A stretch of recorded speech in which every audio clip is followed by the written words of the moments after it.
हाँ तो दोस्तों, हमने बेसिक पार्ट 1 में देखा इंग्लिश के अंदर के टू बी के रूप होते हैं, टू डू के रूप होते हैं, टू हैव के रूप होते हैं। उसका अलग अलग उपयोग कौन से कर्ता के साथ में, कौन से सब्जेक्ट के साथ में कब होता है, समय के आधार पे कौन से टेंस में कब होता है। ओके, तो वो हमने देखा और उसके माध्यम से हमने छोटे छोटे सेंटेंस बनाने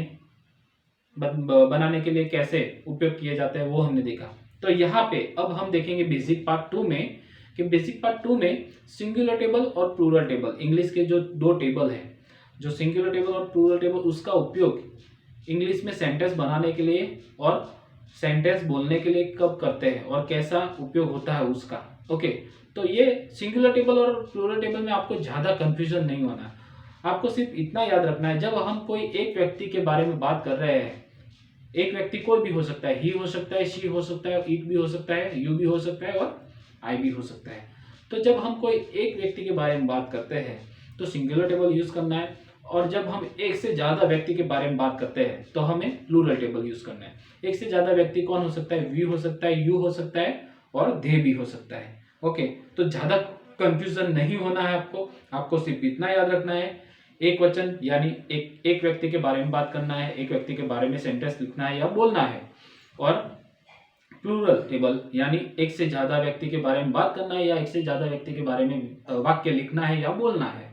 ओके, तब हम ये दो टेबल का उपयोग करते हैं। लेकिन ये दो टेबल का उपयोग हम कैसे करें उसके पहले हमको ये जानना जरूरी है, टेबल के अंदर 4 कॉलम होते हैं, वो 4 कॉलम का अलग अलग उपयोग है।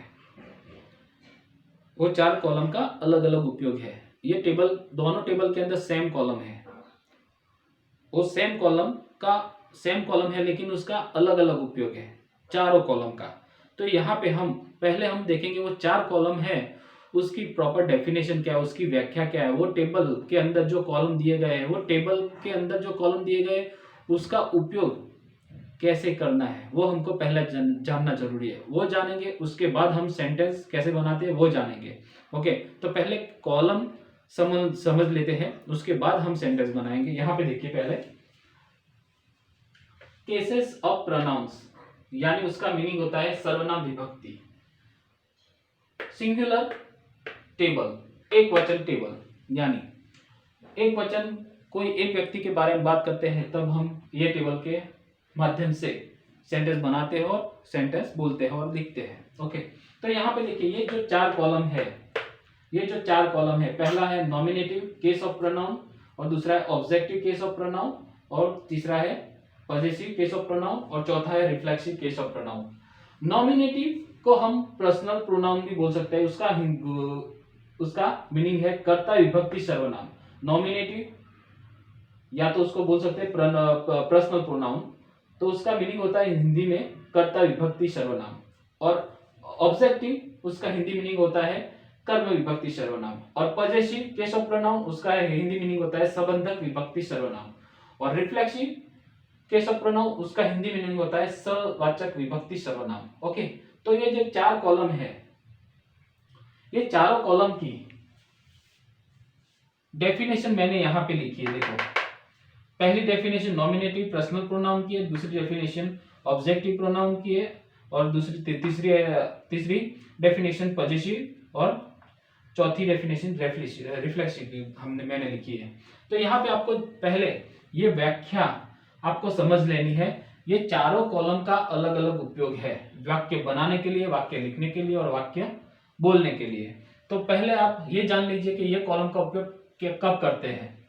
तो पहले देखिए नॉमिनेटिव, यहाँ पे देखिए नॉमिनेटिव पहला कॉलम कर्ता विभक्ति सर्वनाम, उसे हम कर्ता विभक्ति बोल सकते हैं। ओके, नॉमिनेटिव को हम पर्सनल प्रोनाउन यानी पुरुषवाचक भी बोल सकते हैं।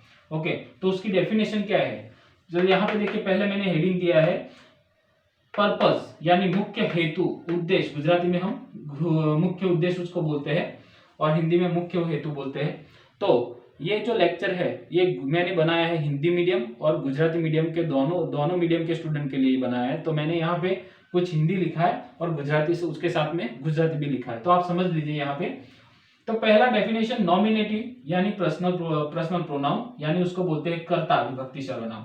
तो उसकी डेफिनेशन क्या है, कोई व्यक्ति, कोई प्राणी खुद क्रिया करता है या अस्तित्व या लायकात दर्शाने के लिए वाक्य के अंदर ये नॉमिनेटिव पर्सनल प्रोनाउन का उपयोग करता है। इसका उपयोग कब करते हैं?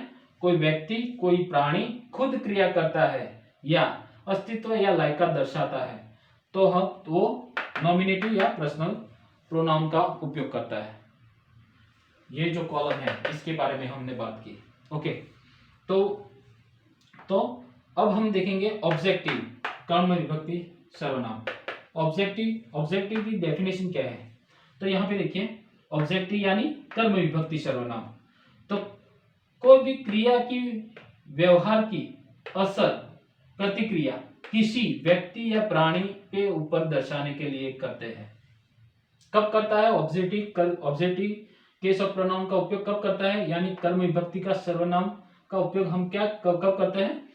कोई भी क्रिया की व्यवहार की असर प्रतिक्रिया किसी व्यक्ति या प्राणी के ऊपर दर्शाने के लिए करते हैं। जब कोई व्यक्ति क्रिया करता है तो उसकी जो असर होती है व्यवहार की या कोई क्रिया की, कोई दूसरी चीज वस्तु पे या कोई व्यक्ति पे, तो तब हम इसके माध्यम से सेंटेंस में हम लिख पाते हैं। ओके, तो ये कॉलम का उपयोग कब करते हैं हम? कर्म विभक्ति यानी कोई प्रतिक्रिया दर्शाने के लिए, असर दर्शाने के लिए कोई चीज वस्तु या व्यक्ति पे।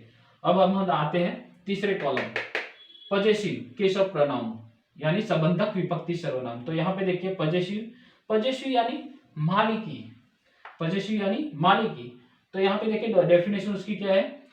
कोई भी चीज वस्तु क्रिया या व्यवहार की मालिकी दर्शाने के लिए वाक्य के अंदर करते हैं। यानी पजेसिव का उपयोग कब करते हैं? कोई भी क्रिया होती है, कोई भी चीज वस्तु होती है, कोई व्यक्ति कोई क्रिया करता है या कोई व्यवहार करता है, कोई चीज वस्तु है, उसकी मालिकी दर्शानी है। ओके, तो वो मालिकी दर्शाने के लिए हम ये कॉलम का पजेसिव का उपयोग करते हैं। ओके,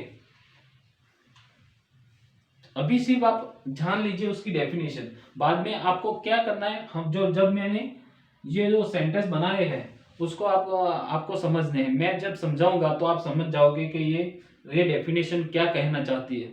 अब फिलहाल आपको सिर्फ ये डेफिनेशन पढ़नी है और सुननी है और समझनी है सिर्फ। बाद में जब हम सेंटेंस बनाएंगे तो आप इजीली आप समझ जाओगे। ओके, तो यहाँ पे देखिए चौथी definition, reflexive case of pronoun. Reflexive यानी स्ववाचक विभक्ति। रिफ्लेक्सिव केस ऑफ प्रोनाउन यानी स्ववाचक विभक्ति, यानी कोई भी क्रिया या व्यवहार का कोई व्यक्ति, कोई प्राणी वो खुद कर रहा है, वो दर्शाने के लिए वाक्य के अंदर हम उपयोग करते हैं। यानी कोई क्रिया होती है वाक्य के अंदर, कोई क्रिया होती है, कोई व्यवहार होता है, तो कोई व्यक्ति जो करता है वो खुद बोलना ऐसा चाहता है कि ये क्रिया मैंने की है, ये क्रिया उसके द्वारा हुई है, ये क्रिया मेरे द्वारा हुई है। ऐसा जब हम कोई व्यक्ति के बारे में या कोई व्यक्ति बोलता है या कोई बोलता है या लिखता है या हमको सुनाता है, तो वो जब बोलता है तो ये कॉलम का उपयोग करते हुए बोलता है रिफ्लेक्सिव केस ऑफ प्रोनाउन यानी स्ववाचक विभक्ति। ओके, तो ये चार डेफिनेशन आपको प्रॉपर्ली समझनी है पहले। तो जो ये चार डेफिनेशन आप प्रॉपर्ली समझ जाओगे, उसके बाद जब हम सेंटेंस पढ़ोगे और ये जो सेंटेंस मैं बनाता हूं, मैंने जो बनाए हैं और जो आपको समझने हैं ध्यान से, आप अगर जो सेंटेंस बनाए वो समझ जाओगे तो ये डेफिनेशन क्या कहना चाहती है वो आप प्रॉपर्ली समझ जाओगे। ओके, तो यहाँ पे देखिए नॉमिनेटिव, ऑब्जेक्टिव, पजेसिव और रिफ्लेक्सिव का उपयोग क्या है वो हमने डेफिनेशन में जाना।